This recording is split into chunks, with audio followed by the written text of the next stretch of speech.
Good afternoon बच्चों, मैं doctor Savita Shukla, assistant professor Pentium point technical college Rewa. आज ऑनलाइन क्लास में हम एक टॉपिक लिए हैं हरित क्रांति, ग्रीन रेवोल्यूशन। हरित क्रांति से तात्पर्य कृषि उत्पादन और उत्पादिता में होने वाली उस वृद्धि से है जिसमें उन्नत बीज, रासायनिक खाद, उर्वरक और सिंचाई साधन और नवीन कृषि तकनीकी के फलस्वरूप प्राप्त हुई है। अब प्रश्न उठता है कि हरित क्रांति की भारत को आवश्यकता क्यों हुई?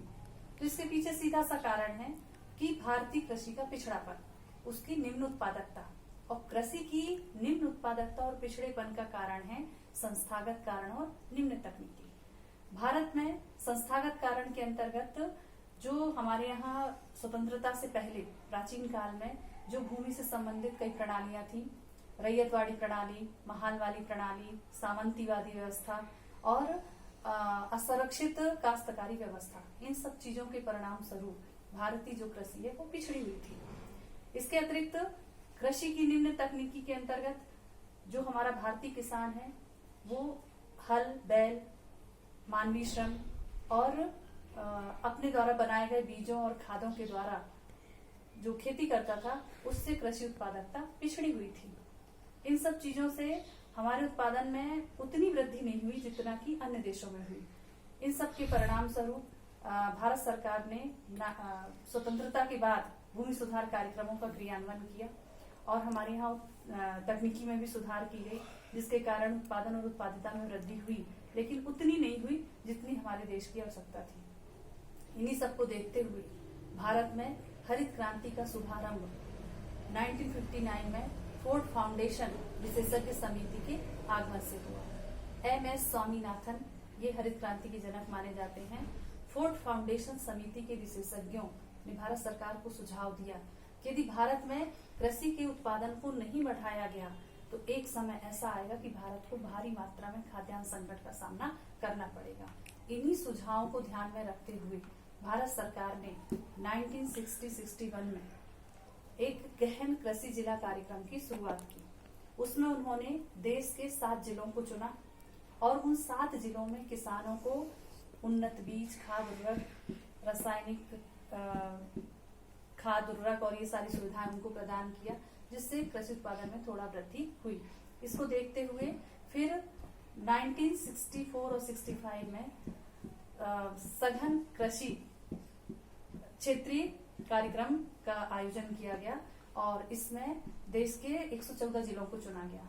इसमें किसानों को भी उन्नत बीज, खाद, उर्वरक, रासायनिक इन सब चीजों को दिया गया ताकि कृषि उत्पादन को बढ़ाया जा सके। इसमें हमको उतनी सफलता नहीं मिली जितनी की मिलने की उम्मीद थी। इसके बाद 1965 में मैक्सिको में एक गेहूं की किस्म का विकास हुआ जिससे उत्पादन में वहां तेजी से वृद्धि हुई। उसको देखते हुए भारत में भी मैक्सिको से उसी किस्म की बीजों का आयात किया गया और भारत में उसको उत्पादन किया गया, जिसमें उत्पादन में कई गुना वृद्धि हुई।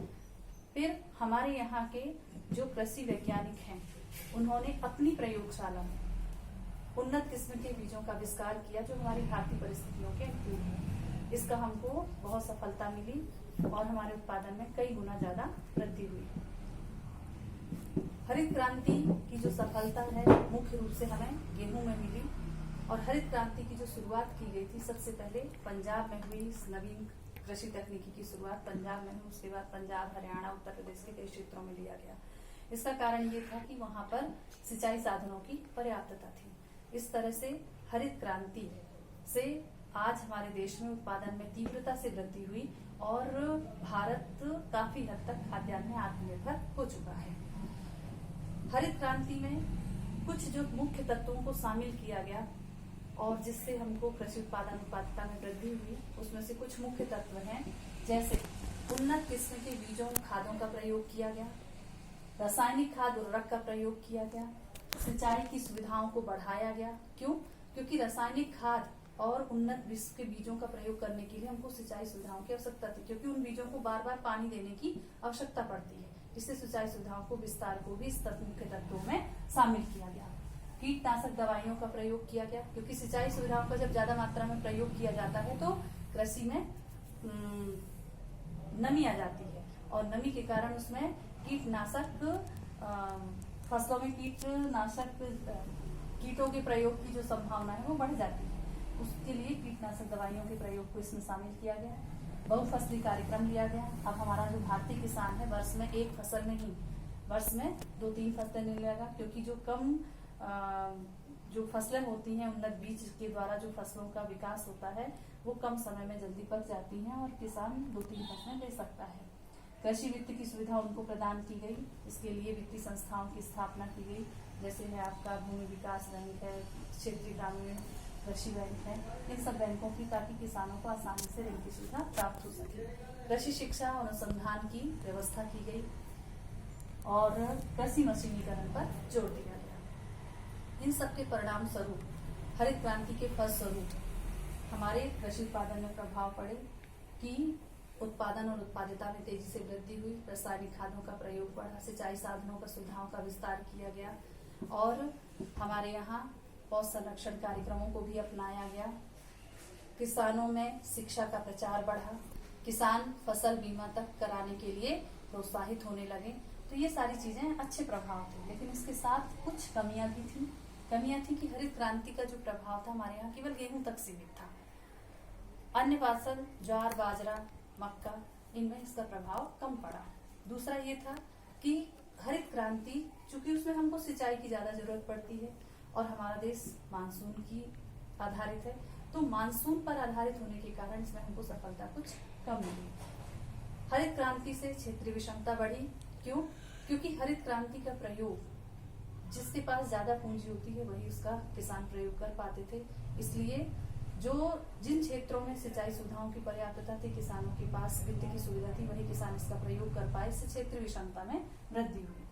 पूंजीवादी खेती को प्रोत्साहन मिला, साथ ही इसका लाभ केवल बड़े किसान ही उठा पाए। छोटे छोटे सीमांत और जो छोटे कृषक थे इनके लाभ से वंचित रहे, क्योंकि उनके पास पैसों की कमी थी।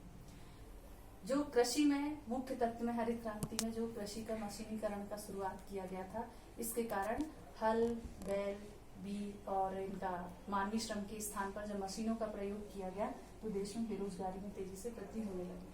और जब देश में बेरोजगारी बढ़ी तो बड़े किसानों और छोटे किसानों के बीच में सामाजिक तनाव भी बढ़ना शुरू हुआ। इसके अतिरिक्त हमारे यहाँ जो हरित क्रांति की शुरुआत की गई थी वो केवल गेहूं तक सीमित थी। ज्वार, बाजरा, मक्का तक इसका प्रभाव पड़ा, लेकिन तिलहन, दलहन इनके उत्पादन में कमी हुई, जिससे पोषक तत्वों में कमी हो गई। इसको सुधारने के लिए हम अपने कुछ सुझाव दे सकते हैं कि सबसे पहले ये है कि केवल हरित क्रांति को गेहूं तक सीमित न रखा जाए, इसका अन्य फसलों में भी विस्तार किया जाए, सिंचाई सुविधाओं को बढ़ाया जाए, रासायनिक खाद, उर्वरक, इन सब चीजों का प्रयोग किया जाए, साख की सुविधा बढ़ाई जाए ताकि किसान को वित्त संबंधी जो आवश्यकता है वो पूरी हो सके। इसके अलावा कीटनाशक और दवाई संरक्षण इन सब का प्रयोग किया जाए, किसानों को शिक्षित किया जाए, उनको अनुसंधान के लिए और नई नई तकनीकी अपनाने के लिए प्रेरित किया जाए। और इसके अतिरिक्त हमारे यहाँ जो किसान हैं उनको शिक्षित किया जाए। इन सब चीजों के प्रभाव से हरित क्रांति में वृद्धि हुई और हरित क्रांति में हमको काफी सफलता मिली और देश कुछ हद तक खाद्यान्न में आत्मनिर्भर हो चुका।